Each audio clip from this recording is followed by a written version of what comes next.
There we go. All right. Okay, so welcome everyone. So once again, if you have arrived and you have not signed up on the chat, so go ahead, please, and write your name and your county so I can keep up with you all's attendance, okay? All right, so today, so welcome again. Today, so we had a meeting with the county agents that help, me and Mary Jane put up the horse program, and we, trying to brainstorm what to do, to advance our program to the next level. And one of the things that we thought about would be to create some sort of small group to have a more in-depth kind of learning. So we decided that this time we're going to do, starting now is going to be the judging, that we're going to be, having monthly meetings. And if it is successful, maybe next year we start with, hippology, and we can do judging and hippology, or we can do communications, etc. But the idea is to prepare the kids so they can go and compete in our state judging contest. And then from there, because it's in the state judging contest that we pick the kids that are going to represent Kentucky in the Southern Regionals, in the Quarter Horse Congress, and also in Eastern Nationals. So that's the idea. The idea is to prepare these kids really, really well. They go and compete in the state contest, and then the top so many kids, generally we invite, it's 8 kids that get invited to go to Southern Regionals. So that's how, so we may change the way that we qualify the kids or who gets invited to go to Southern Regionals, but that's the idea, is to give a better preparation for these kids to be successful. And obviously, it's not just about horse judging, right? It's about being able to make up your mind, being able to have critical thinking, being able to look at something and decide, do I prefer this one or do I prefer this one based on what I want, right? Even like when you go to the store, do I want this tomato or that tomato? That all comes with learning to judge, right? And then as we also learn, because this is just for seniors and then adults, as we learn also to give oral reasons, we're preparing these kids, to give interviews, to stand up their ground, when they have an opinion, that they can formulate a reason for that opinion and explain to anybody, whatever opinion it is. It's not necessarily just horse judging, right? So hold on, I'm going to mute everyone. I don't think I can. So, and that's the purpose of, judging. So not just to teach kids about horses, which is obviously our passion, but also to teach them about, good skills to have for their lives, right? For their adult lives, because that's youth development. So, and that's why I put here that it's it's geared towards senior 4-Hers only. And this is also for the adults, so we can empower these leaders so they can learn more, and hopefully they can help the youth, to develop this youth. And this is also to prepare them for state, regional, and national competitions. One of the things is that before I even came up with the idea, I invited I contacted multiple judges. They're all carded judges. I say, hey, if I come up with this idea, would you give an hour and a half of your time? It's going to be once a month, and then so you can explain to these kids. So it's going to be people that are USCF carded judges, AQHA carded judges, or paint horse or pinto, and USCF covers pretty much a lot of other things. So mainly the covering the disciplines and the breeds that we see in most of the judging competitions that we have. So these are the meeting times, and I'm sorry, I sent so many emails to so many people that I got to a point that today, when I finally sent the email saying when and what time it was going to be, I neglected to put Eastern Standard Time. So it's going to be on these Mondays here that we have at 6 o'clock, okay, 6 p.m. Eastern Standard Time. And you all have, it's always going to be the same Zoom address. So for the kids, and that's why I want you all, once again, if you haven't put your name and county in the chat, the kids participating here. So this is not a horse club, okay? This is on top of being part of the horse club in their counties. So they need to be registered in their counties. And this is not to substitute for the club meetings. This is, but if the kids say they are lacking, 1 hour at the end of the year and they attended every single one of this, it's something to talk to the agent, to the leader. So I want to leave this up to the kids so they can take responsibility into participating here and also organizing with their leaders and with their agents how many hours doing this they can actually take up for their hours, okay? So I'm not going to set up a rule on this will count for 2 hours, for 3 hours. They participate at 6 because then it's too much work for me. I'm going to keep up an attendance and then it's up to the kid. And then if the agent wants to contact me and say, hey, did they actually participate in 5 of these meetings? And then I can say yes or no. Okay, so this is, again, building responsibility on our youth, okay? Because this is just for seniors so they can be ready for the world. And then for the leaders, it can serve for recertification. So however many hours we do here, it's however many hours they can get for recertification. Let's see here. Okay, so what am I going to need from you? I need, independence from these kids and ability to read the rules for a judging contest or any other competition that they may want to attend. Okay, it seems that sometimes we have rules and sometimes there's going to be, people that are always like, okay, why are we doing it this way? Okay, it's in the rules. Which rules? And they don't even know where to find the rules. So I want these kids to have, I don't want to see chat anymore. How do I close this? There we go. To develop some sort of independence, okay? I need you all to be eager to learn more, the desire to develop, sharp eyes, like I said, to be able to make a decision based on what you see and what you know in your background. Obviously, the aspiration to develop a more refined vocabulary, especially when we're talking about oral reasons, willingness to pay attention, which, to me, to my son, this is the hardest part. And then obviously we all, I don't even need to mention, that we need to be excited about horses because that's a given in our group. So what I'm going to assume that everybody knows and is the parts of the horse, right? So when I say pastern, I need everybody to know what I'm talking about because we're not going to be teaching what the pastern is, right? I need them to understand colors and markings, especially, when the other judges, when you go to a judging competition, sometimes there's questions, when you're giving your oral reasons, the judge may ask, okay, which horse had, 4 stockings? And you need to be able to actually have a picture in your head of which horse that is. Different breeds, especially the ones that we generally do in the judging contests. Obviously different disciplines because some disciplines are different obviously from others, and how to fill a judging card. I am going to have a picture here of a judging card, and so our state contest uses this guy here, okay? And this here, the way that you guys fill this, I'm going to go ahead and explain, because I say here that I assume you're going to, know how to fill this. So generally in a judging competition, you have 4 horses, right? So you have 4 horses and you're going to have to judge and know which one you're going to place in first, second, third, and fourth.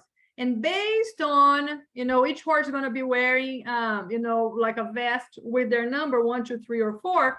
And based on, if you think horse number 2 is better, is the winner of the class, and horse number 1 is the second, and then horse number 3 and horse number 4. So it becoming 2, 1, 3, 4. We just need to find out here where 2, 1, 3, 4 is. And it's this guy right here, okay?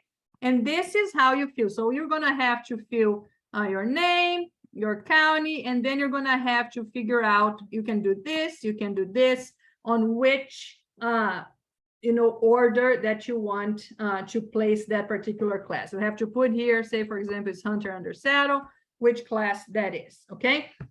In Eastern Nationals, the judges cards look more or less like this. Okay, so a different configuration. It's the exact same information, but it's a little bit different configuration. Okay.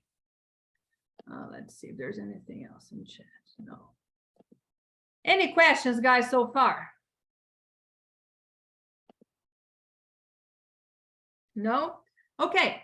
So we are going to, once again, if you have questions, don't hesitate to stop me, okay? So we are going to, I'm going to give here just a little bit of balance and structure, because these kinds of information the judges are going to be talking to you about, and I want you guys to be prepared to already look and see what a good looking horse looks like, right? Because when we judge in hand, regardless of the breed of the horse, there is a few things that are that stays the same, that we're judging, pretty much the same for all the breeds, because if a horse is balanced, it doesn't matter if he's a saddlebred or if he's a percheron, balance is balance for the breed. Okay, so different breeds are going to have different characteristics, but balance is always going to be balanced. And then the structure has to do with the bone structure of the horse. So you need to have like your mind's eye to be able to visualize what those bones are looking like, what the structure of the horse looks like underneath the skin, underneath the muscles, okay? And that's what we're going to be just talking about a little bit here today. So criteria for judging conformation, this is the in-hand kind of classes. Some examples would be hunters in hand, like geldings or mares, stock type geldings, stock type mares. You can have, if you're going to have, then for stock type, you can have paint horses, quarter horses, Appaloosas, or you can have, say, Morgans in hand, walking horses in hand, mares or geldings, etc. But some of the things that will always be part of this judging is going to be the balance, okay? So how balanced the horse is, the structure, so that's the bones, the muscling of the horse, and then some people put quality and breed characteristics as separate, but here I'm just going to put them together. So quality of the horse, refinement, does the horse have or does the horse look super brute, or does the horse look refined? Does it look like, is it a mare but looks like a very like male kind of horse? Because stallions and stallions even more than mares are supposed to look more more male than the mares. And then the breed characteristics, obviously a Morgan is not going to look like a thoroughbred. And then the head and the neck, does the throat latch, is it clean and like sharp? Is the head attractive? Are the eyes looking good? Are they super small? Are they super big, buggy eyes, etc.? Is the head conformation, does they have a Roman nose? Do they have a dish face? How attractive the horse actually is, okay? But today we're not going to be talking about these guys here. We are going to be talking about just balance and structure, okay? So starting with structure, actually. So what is desirable as far as structure goes, okay? So it just depends, right? So the structure, the way that the bones align underneath the skin and underneath the muscles, what are we looking for here? It is going to depend on what the use of the horse is going to be. And that's why we call, and I'm sorry, I'm writing on top, but it's exactly form to function, okay? Form to function, because if you want a horse, if you want to be able to rope off of your horse unimpeded, like without having any impediment whatsoever, you don't want the neck and the head of the horse right here on top of you, that like you're going to be roping and swinging this rope and hitting the head of the horse. You don't want this. So you want a horse that has a more lower neck. And that's how these breeds get selected, right? If you want a horse to go to war, which is how the saddlebreds, the American saddlebred was, formed, you want this horse with like that is showing like a lot of power and like big and coming on top of you, because that's what you want your enemy to be afraid of you. So you want this horse that's coming like and looks like it's going to attack you pretty much. So this is the structure is going to depend on what the form or what the function you want for this particular horse. To be able to do this, okay, which is a passade, do you think that every horse is able to do this? They aren't. They may be able to do this maybe in the field without a rider on top, and they may rear, which this is even different from rear. This is so much strength being put here, so much bending in the hip and in the femur of this horse. Okay, so what are you looking for is the question. Okay, so the structure, like I said, is the bony structure of the horse. It's going to form all the angles that we're going to be discussing here. Okay, and also the lengths of each part of the bones of these horses, and they are going to affect the stride, okay, performance characteristics.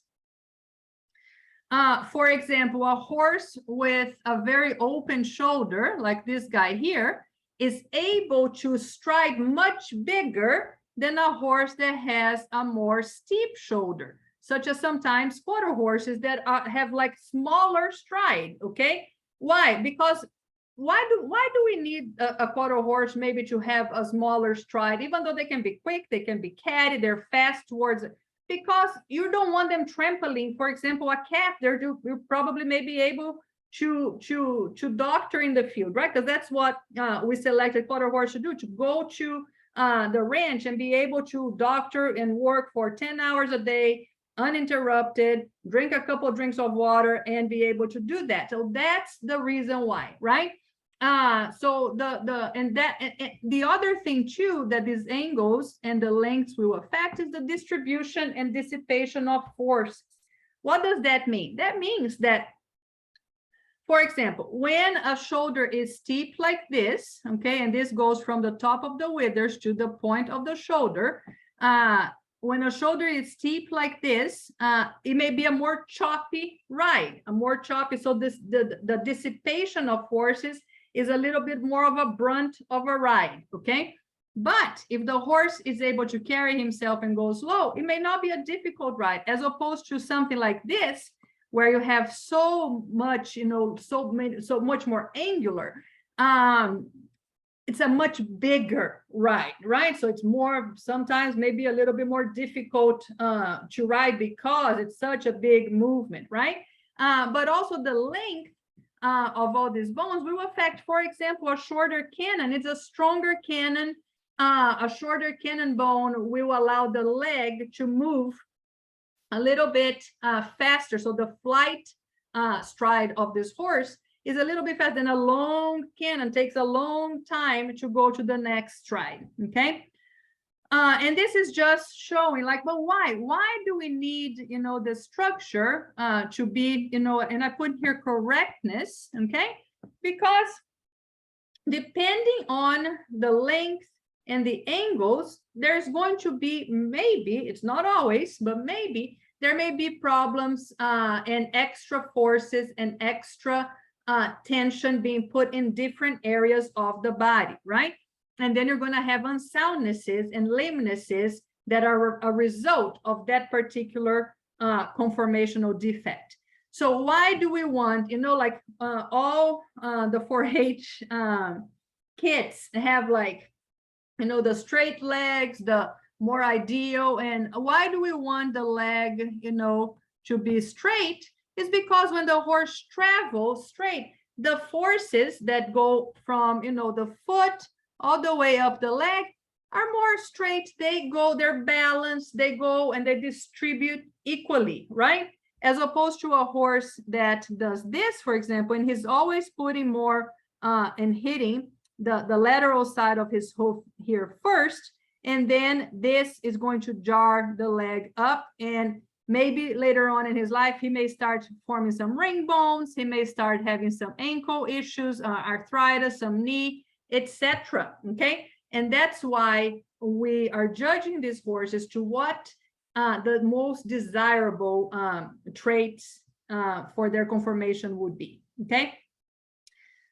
So talking about structure, like I said, we're going to be talking about, you need to visualize some of where the bones would be located underneath this horse, okay, underneath the skin and the muscle of this horse, okay? So we're going to start with the shoulder of the horse. This seems to be something that's one of probably the easiest things to look at. And when we're looking at the shoulder of the horse, we're talking about the highest point of the withers to the top, to the tip of the shoulder, right here, to the point of the shoulder.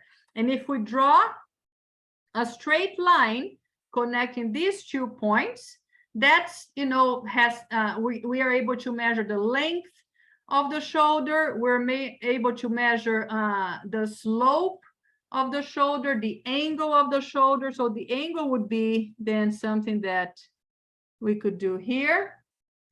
And if you think about, here would be the humerus of the horse, okay? This is obviously the scapula of the horse. And the humerus right here. With the length, and I'm telling you guys, I may have to send our tour to the next county over. Bourbon County is right close to here. There we go. Okay. All right. Sorry about that, guys. Okay. So if we draw this line, we are able to do the length, the slope, and the angle of the shoulder. And these are going to be able to tell us a few things. Okay. So this particular horse here has the yellow one, but it can be, if it was a different horse, it can be more sloping. Okay, so for example, if it was this line here, say the tip of his shoulder or the withers was right here, it could be more sloping, or it can be more steep. Okay, depending if his withers were here and the point of his shoulder was right there. So depending on the breed characteristic now of this horse is how we want this shoulder to look like, right? So why is the shoulder important? Because the way that the shoulder is, because the structure of a horse, so if we think about, the bones of the horse, they form a series of levers, okay? A series of levers in there. When muscles are connected to these levers, when these muscles contract, okay, they have hinges in this particular cases here. And then when these muscles contract, they, for example, if this muscle here, which is the triceps, contracts, they can, it's going to flex the shoulder joint, okay? And then if this muscle here contracts, it opens up, so it extends, bringing the leg forward.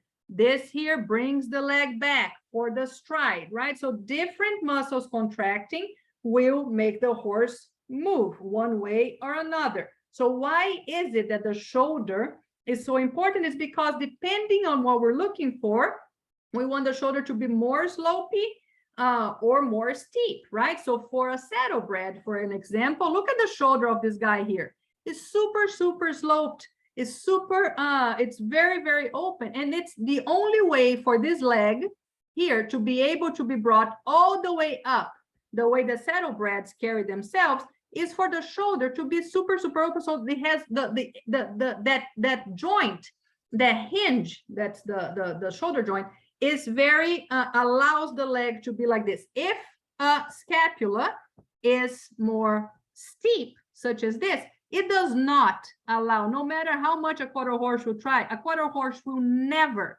be able to have this kind of leg motion, right? And we all know that, because a steep shoulder like this doesn't allow the leg to move much more farther than right there, okay? The shoulder allows the leg to move more forward, how more open the leg is. Does that make sense, guys?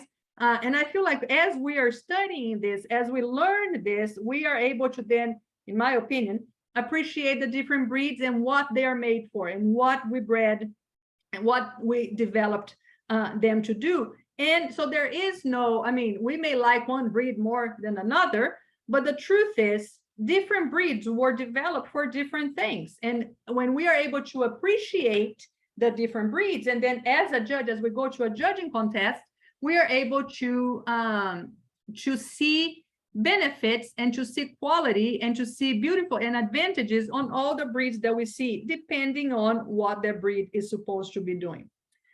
The other thing, why is the shoulder, you know, important? So can a quarter horse, so I'm not picking on the breed, but a more steep shoulder like this, most of the times are not able to clear and bring his legs up so like this over a jump. Can a quarter horse jump? Absolutely. Can a quarter horse? I don't think I've ever heard of 100% quarter horse being a Grand Prix jumper, jumping 5 foot, 7, 6 foot, 7 foot, if we're talking about poissons. Because, is it because they lack heart? No, they don't lack heart. They have a lot of heart, but they were not built to be able to clear the ground with, you know, and bring their legs up and with an open shoulder, exactly like this guy is able to do with more ease. Okay. Any questions, guys, so far? Okay.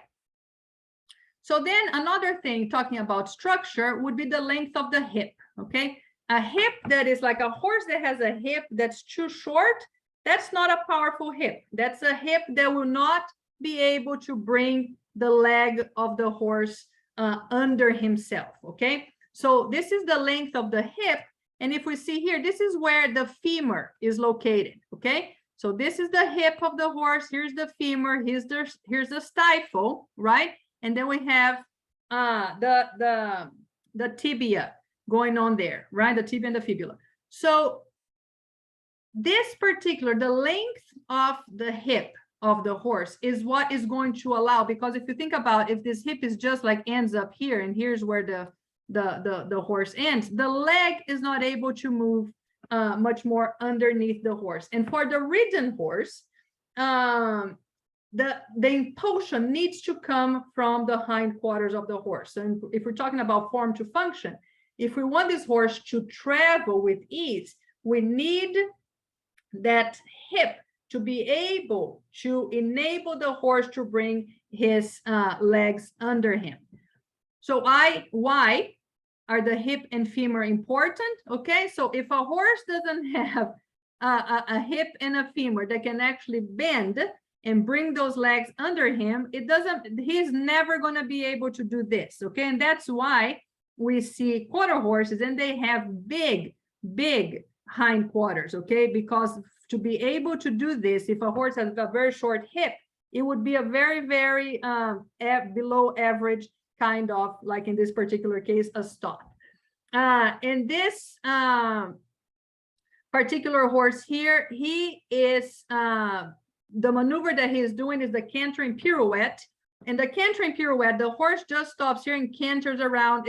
It's not like a spin like a reining does, because the spinning that the reiners do is mainly moving forward and then to the side. This horse is actually sitting back on his haunches and then doing the pirouette. Okay, and if he has a very shallow hip, he is not able. He doesn't have enough. There's not even enough space for musculature to insert itself there to be able to carry the weight of the horse and the weight of the rider. Okay, and so again, we can say whatever we want to say. If a horse may have a lot of heart, that's excellent and that's beautiful, but there are certain things that, conformationally speaking, the horse will have to perform to the highest levels. Okay, which it's not always the case. If you just want a horse to take you from here to there, these things are less important than when we're talking about the highest levels of competition. Okay. Then we just talked about the shoulder and the hip here, just to give you guys an idea of the structure. of the horse, but other leg conformations. One of the things that I always see in 4-H contests is, you know, if the horse has like bench knee, if the horse has calf knee, if the horse, or, you know, if the horse has his toe in, toe out, and these are all important too, obviously, because when looking on the horse from the side or from the front or the back, there's going to be different deviations, and the importance of this is for soundnesses, right? When a horse is toed in or toed out, he's going to move in a way that is going to put extra strain in other areas of the body, leading the horse to not have a very long life performing to the high levels of performance. Now, can this horse have a long life just eating, being sedentary in the pasture? Absolutely. They can live to be 45 years old. Okay, but that's not what we're talking about here. So from the side, obviously we have the knee, the cannon of the horse, like I was talking about. A shorter, stronger cannon allows the leg to move off the ground more quickly, right? With clearing the ground more quickly. When the ankle or when the pastern is too steep, okay, if it's too long, that's a weak, we call that a weak pastern. When the pastern is too long, it just takes so long for the pastern to move, okay, for the ankle to contract and then to move the pastern for the foot force. So the flight of the horse as it lands on the foot on the ground, it's not efficient. It takes a lot of movement because that pastern is so long.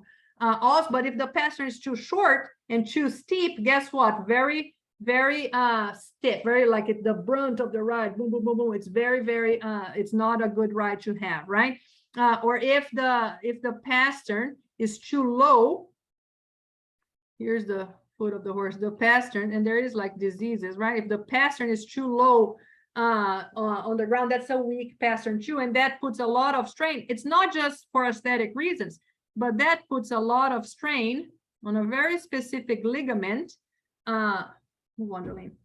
That's called the suspensory ligament, right? So when the pastern is weak and long, it puts strain on the suspensory, and the suspensory holds a lot of the legs of the horse. And if the suspensory is damaged, guess what? The horse, you know, it loses its function, right?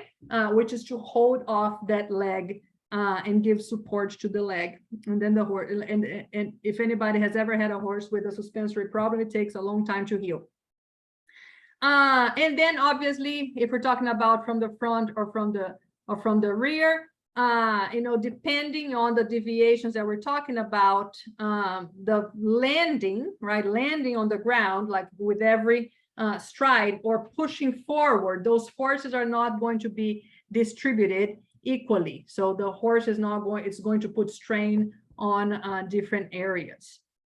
Okay, so when we're talking about structure, okay, so we just need to remember that it is going to affect the quality of the movement, right? And that has to do with the length of stride, the power that the horse is going to have, how straight the horse is going to travel. And then it also affects the distribution of forces within the leg, increasing concussion or strain in certain areas, causing pain, and then which increases the susceptibility to certain lamenesses, right? And that's why we're judging these things when we are looking for which horse. And here's the thing, guys, that's important to understand. We're not, when looking to place a class of horses in hand, we're not necessarily, obviously, it would be nice. We're not looking for the perfect horse. We're just looking to find which horse of the 4 horses is the best one, right?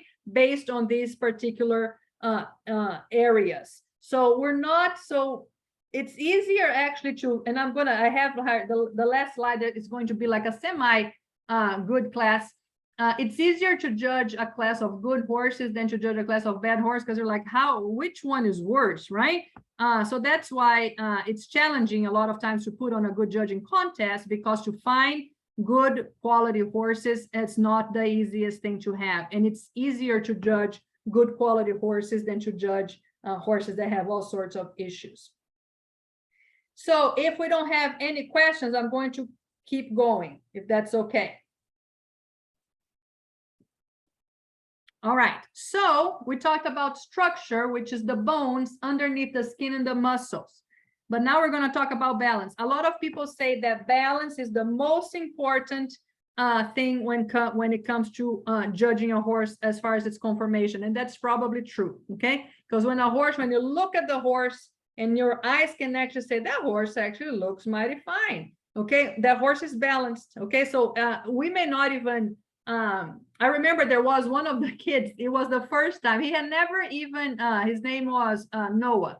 Noah came to our program and he had never even studied judging, but he like won the first, like in the judging contest, he won so many things. And I was just like, did you study? He's like, no, apparently he just had a good eye. Okay, so he would go and just place boom, boom, boom, boom, boom, good eyes. So we need to develop good eyes to look and say, okay, this is appeasing, this is pleasing to the eye. That means it has balance, but we're also going to teach how to measure balance, okay? So what is balance? Balance is, when judging conformation, is a very static measurement, okay? Static meaning the horse is just standing still. So you're not measuring movement because the horse is not necessarily moving when he's just standing still, so you can measure, right?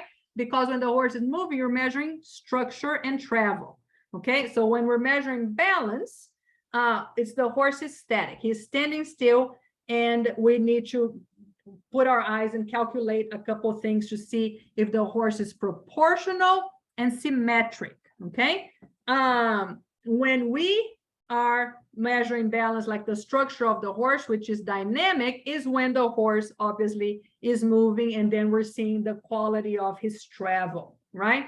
And what is important about balance is that the way that this horse moves, okay, because we're talking about it's going to affect the way that this horse is balanced is going to affect the way that this horse moves. When I kept talking about a hip that was too short, if you compare to a shoulder that's super big, that horse is unbalanced, and it's also going to come out when the horse tries to move.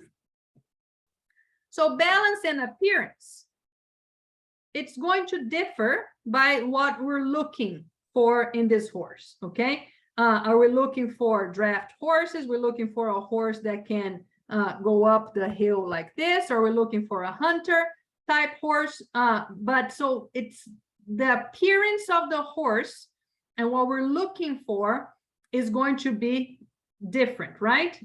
Because it's breed characteristics also. But some of these concepts are going to apply to all of them. So how do we evaluate static balance? So number one, if we go to the point of the withers, or the top of the withers of this horse, and drop a straight line down to the ground, okay, ideally, the size of the heart girth, the measurement of the heart girth of this horse is going to be very symmetric, very similar to the size of the legs of this horse, okay? So it can vary a little bit, but you guys have all seen a horse that has short legs and like, whoa, such big body, such short legs. It strikes you.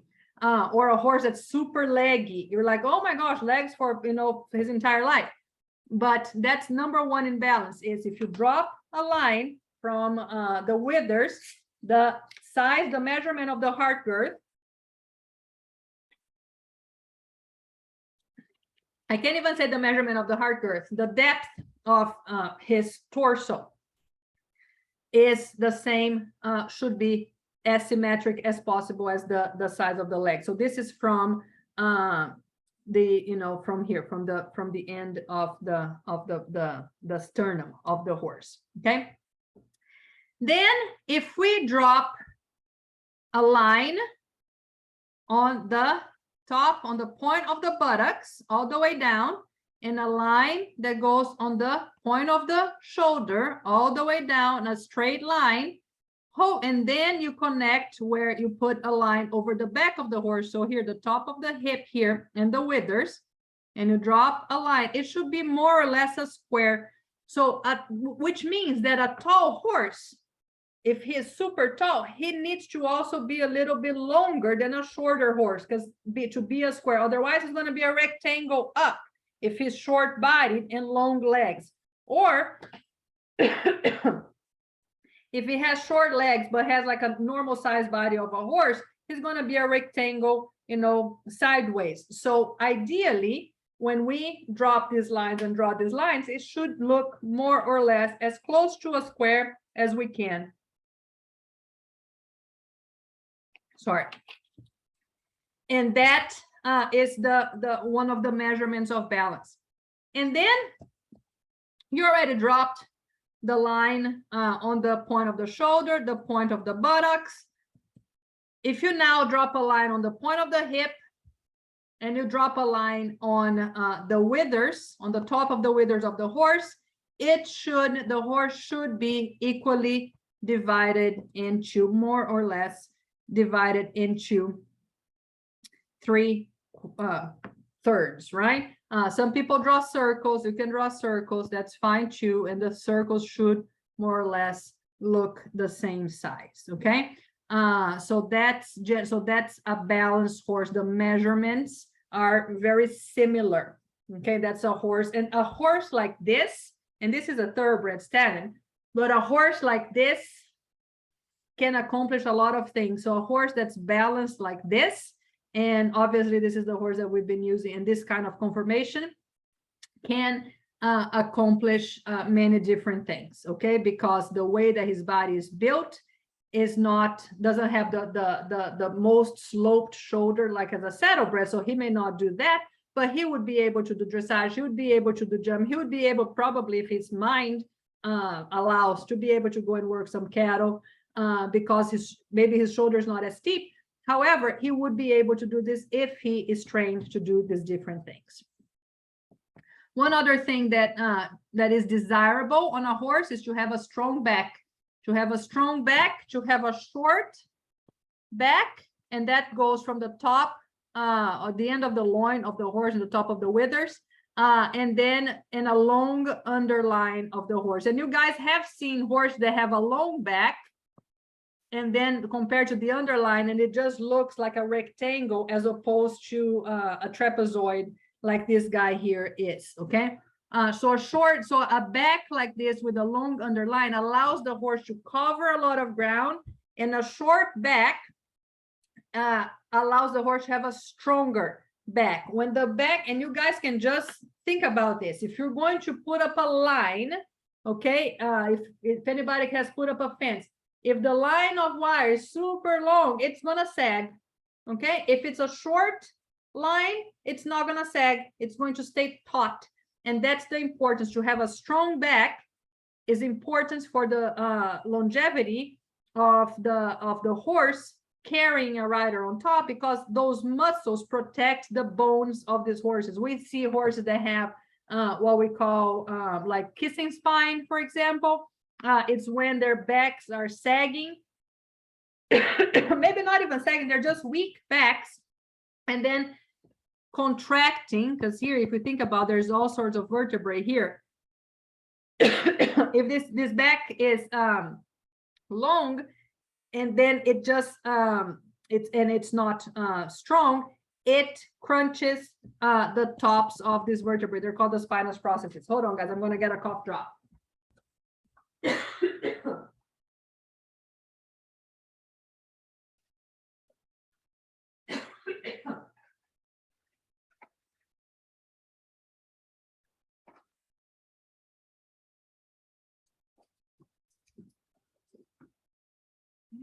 I had COVID last week and I'm still recuperating. So the cough seems to be what lingers. What else do we need to see? Is how is this horse, is it level? Is the top of the withers, and the croup of this horse like straight, as opposed to having, a horse that is butt high, or two withers that are too high, that causes it to be unbalanced. Okay, now younger horses they go like withers more, and then hip more, and then withers again, so they grow like this.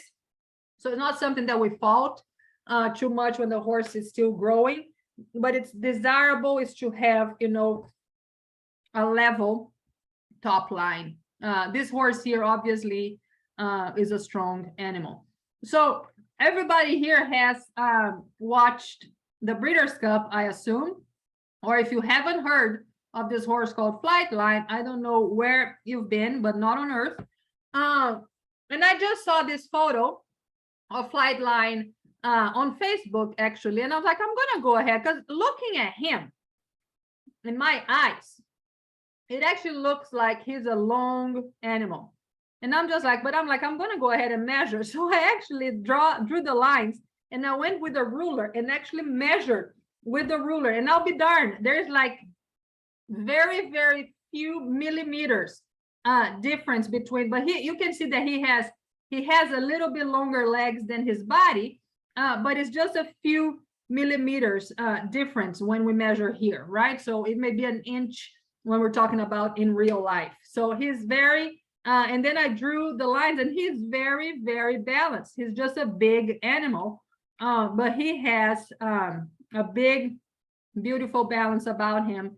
And that's why, you know, he's the phenom that we have actually seen. So he is a very, very balanced animal. Why is balance important? Because obviously the static balance, why is it important? Like looking at the horse like this, why does it matter? It's because it's going to affect how this horse moves, the dynamic balance of this horse. So this horse here obviously moves in a collected way. You can see he's easy to move. You can see how, you know, his hind legs go under his body. And this horse here, although his hind legs do seem to go under his body, you can see that he's heavy on his front feet. So he's moving in a way that puts a lot of strain on the front feet, and it's what we call he's not collected, right? When a horse is very heavy up front. So here is just so I need you guys to, if you want to participate, I need you guys to unmute yourselves, and let's see if I do this, and let's talk about this horse. So you be the judge here, and let's talk about the structure. Okay, so let's not be mean to her, but let's talk about the structure of this horse. So what do we think about her shoulder? Is it very steep, right? Okay, first of all, what do you think about her head? Wow, I'm so sorry. I'm being mean to her. Also, Not very feminine. Not very feminine, right? That doesn't have a lot of quality. Okay. How about her hip? Tell us why it's not very feminine. Why it's not very feminine? Yeah, what about it doesn't look? So it's just a very coarse head. She doesn't look like a girl, even though she is a girl. She looks like just a normal coarse animal. Her throat latch is not very refined. She has, although she does seem to have bigger ears, mares generally have bigger ears than males, but she just seems to not have, you know, a very feminine head, and that's why it's called that. She doesn't look like a female horse that is feminine. We can't really judge to see if she has like sickle. It looks like she has very weak hocks, like sickle hocked maybe, but because it's not sideways totally, so we can't really see. But how about her hip? What do we think about her hip? very steep. Very steep, Short. very short, right? So I just mentioned that steep, or you know, or slopey hip, like having an angle between the hip and the femur like this was desirable, right? Because having more angle like that allows the leg to come more under. Remember that?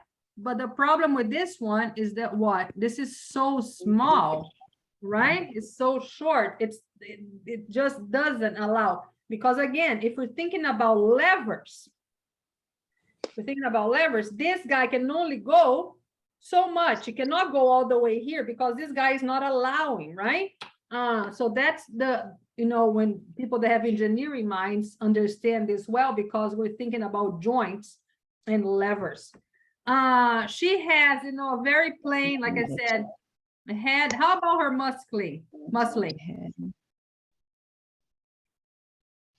She lacks muscle. Flex muscle, looks like she was just, maybe taken out of the field, which a lot of horses come out like this after the winter. So we're not judging, but not ideal for a judging competition. But it has a very plain head, very short neck, yeah? Mhm. So how about her balance? We talked about her structure. She's not balanced. She doesn't Why is look she not like balanced? She She looks draws your line, right. right? Mhm. Right? Is she more of a rectangle? Yeah, she's shorter than she is tall, right? She's shorter and tall as opposed, so it's more of a rectangle instead of a Mhm. square, I saw like there and there. I'm like, she's not. Mhm. right?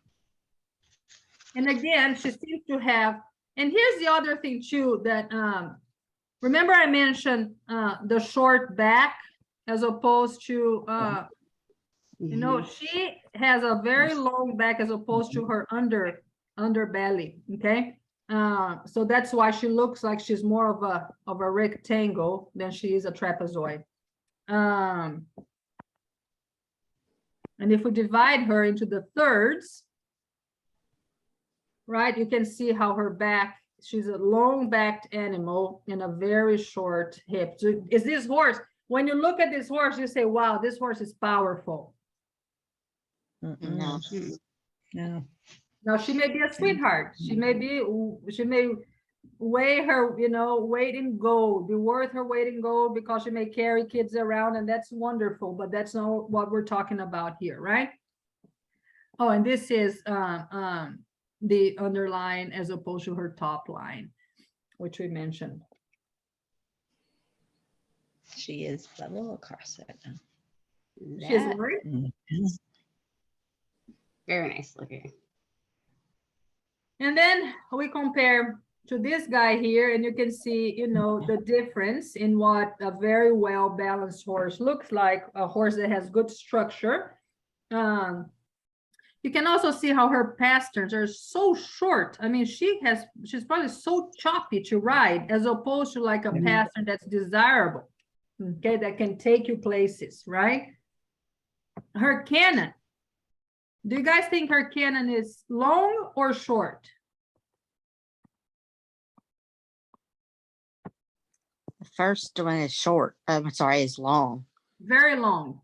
Her cannon is long, so her movement is inefficient because it takes so long to move the leg, but then when it does move, it's the brunt because her pastern is so short, right? So there is that concussive forces don't make for the most smooth ride, right? And then I have here, I was just looking because I was just like, to look at some beautiful horses, and this is just a bunch of horses that are jumpers, okay?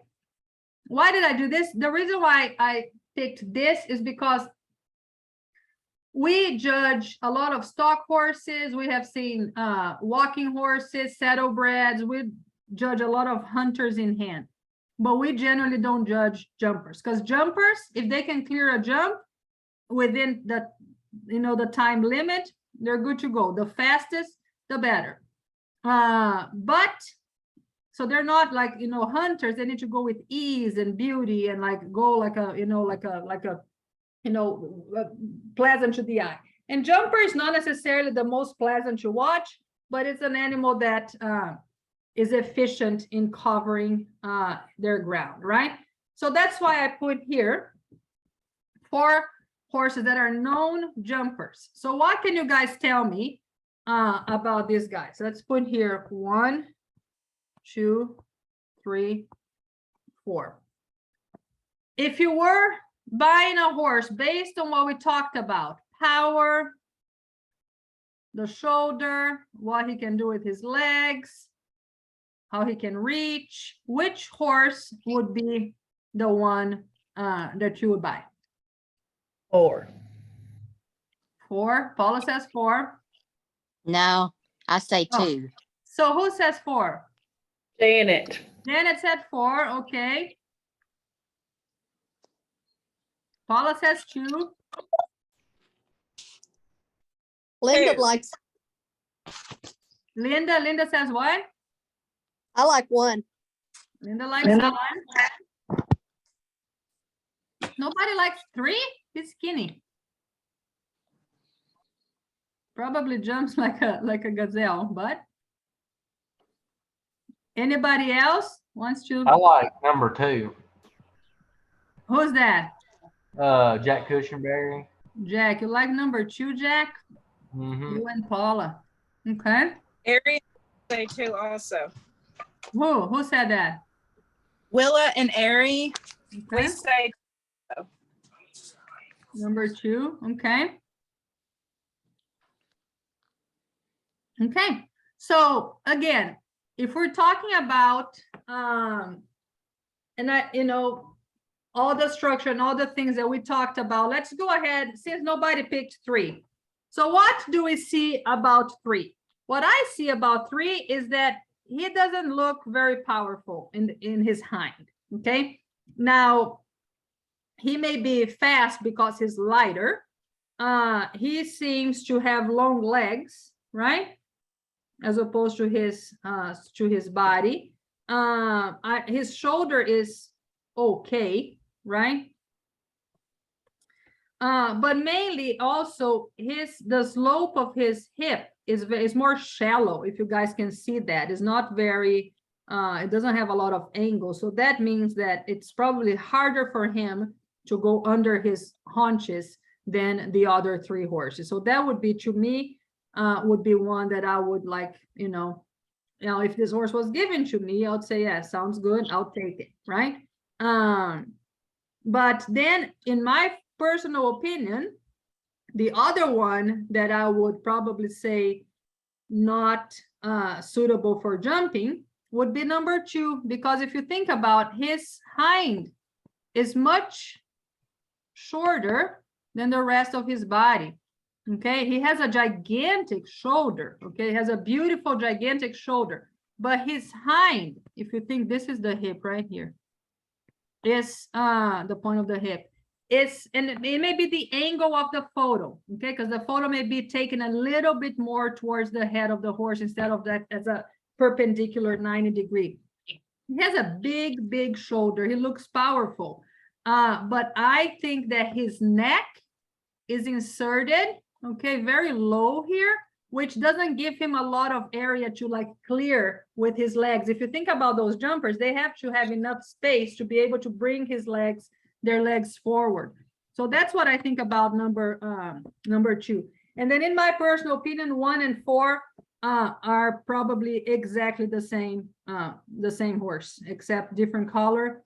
Maybe 4 is a little bit lankier than 1. 1 has probably a little bit shorter back than 4, but I think that as far as the slope of their hips seems to be similar, their shoulders seems to be similar, their cannons, their pasterns all seem to be similar here. But again, so then I can send this to you guys. In looking to create this PowerPoint, I was looking at multiple, and these are like Olympic. Hold on. Can you guys see me? Yeah. And these are like Olympic winners, horses that actually went in the jumping the Olympics and they won, okay? And the things that I saw, and as far as their conformation, I was just like, oh my gosh. And that is something that we cannot measure, is the heart of the horse, okay? Now, that's not to say that the horse is 20 years old and continues to jump, because it goes back to the structure being correct and the soundnesses of this horse and how well he's ridden. But I saw some horse that I'll be like, oh my gosh, I would be giving this horse $2, right?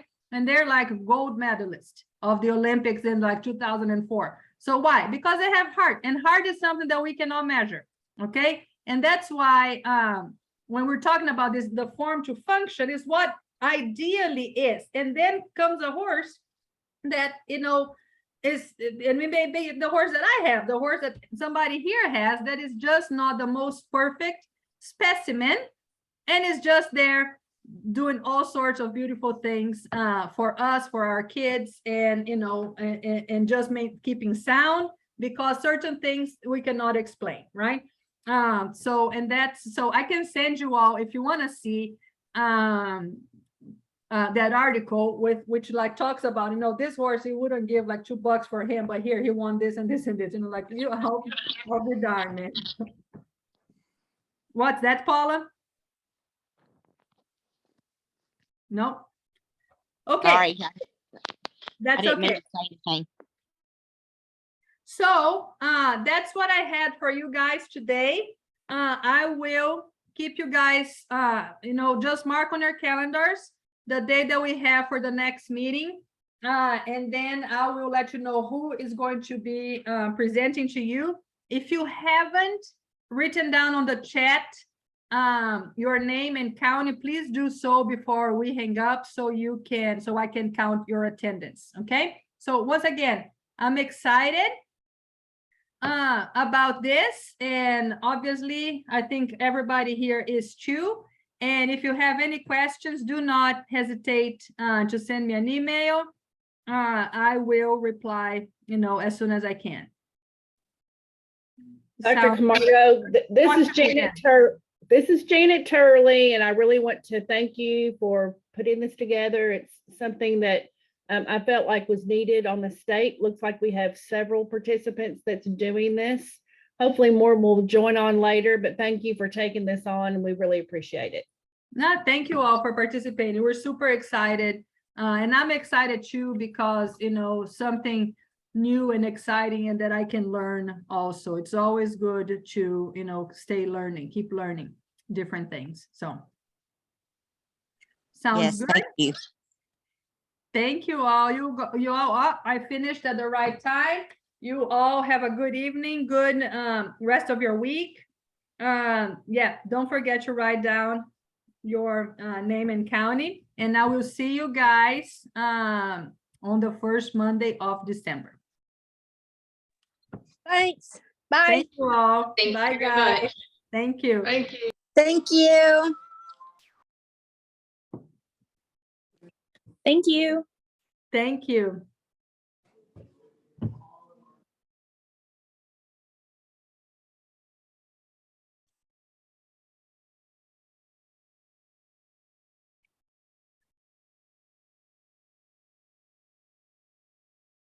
Done.